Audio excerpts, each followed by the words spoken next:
The woman who designed Florida's COVID-19 dashboard says she was pushed out of her job. According to a new report by the Tampa Bay Times, Rebecca Jones says she was forced out because she, quote, objected to the removal of records showing people had symptoms or positive tests before the cases were announced. Florida Governor Ron DeSantis says that wasn't her call to make.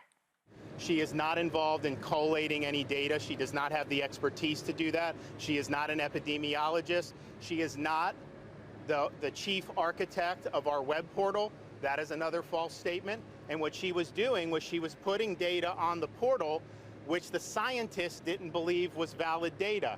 So she didn't listen to the people who were her superiors. She had many people above her in the chain of command. Florida Agriculture Commissioner Nikki Fried is requesting information from the state health officials on the potentially manipulated data, and she joins me now from Tallahassee, Florida. Commissioner, thanks very much for being with us. Thanks for having me on tonight. So we just heard Governor DeSantis explain why Florida's former coronavirus data manager was terminated. What's your response to that?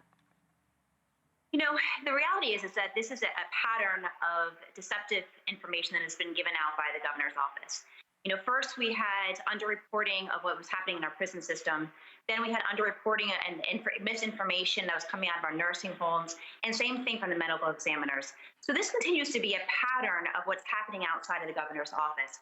So we've been asking to get to the bottom of this because this is very dangerous. The citizens of the state of Florida, and quite frankly, the entire country who may want to come to the state for tourism, are relying on this information to be valid, to be up to date, and to make sure that we're not being deceptive or manipulating the numbers for the benefit of trying to reopen our state. So that's why I've asked for an investigation, have asked for the Surgeon General as well as members of the Department of Health to come to next week's cabinet meeting to be answering some of these questions. Well, before Florida's coronavirus data manager was fired, were there any signs the state was manipulating its numbers?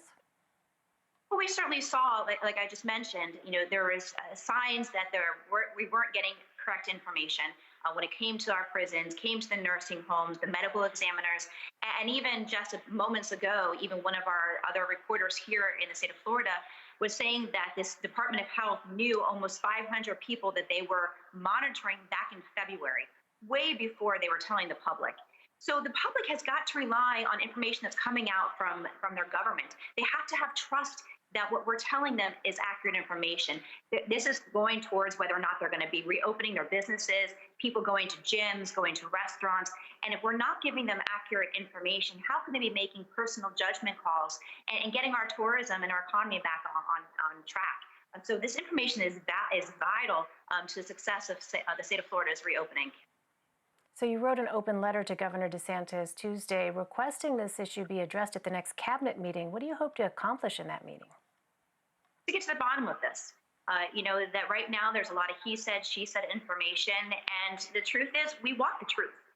Regardless of what it comes out, whether it was the Department of Health trying to manipulate the numbers or this young lady, you know, not being as factual, but we need the truth. We need information. And if this was an isolated incident, then that's what it would be. But the problem is that this is a pattern of deceptiveness. And that's also why the governor's response to COVID is his rankings are the lowest in the entire country because of this misinformation that is coming out of his office. Well, you are the commissioner for Florida's agriculture sector, the state's second largest industry behind tourism. How could a discrepancy in coronavirus numbers affect your industry specifically? Well, you know, my industry, which is actually number one economic driver today because tourism in our state has plummeted. And so in order for my agriculture producers to continue to be successful, they need these restaurants to open back up. They need the cruise line industry to open up. They need Disney and Universal Studios. They need our children back in school. And so in order for that all to happen and for there to be confidence from the consumer to go out and to visit these establishments and to go to Disney and to go back onto the cruise line industry, this information is valid.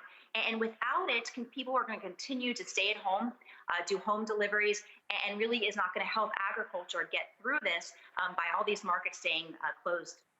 Well, Florida has already begun phase one in reopening under the governor's direction. What is your sense on the timing?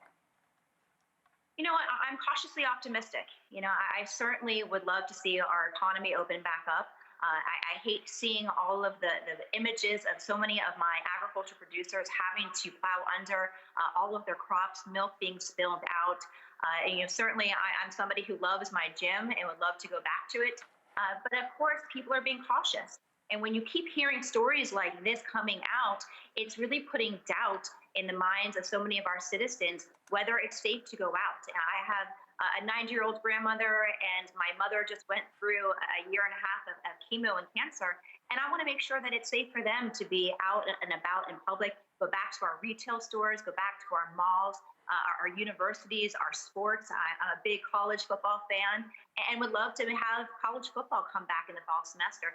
But without accurate information and without trustworthy data collection and dissemination, I'm just concerned that this information will prevent people from not participating and not truly opening back up our state. All right, Florida Agriculture Commissioner Nikki Fried. Commissioner, thank you very much for joining us. Thank you for having me.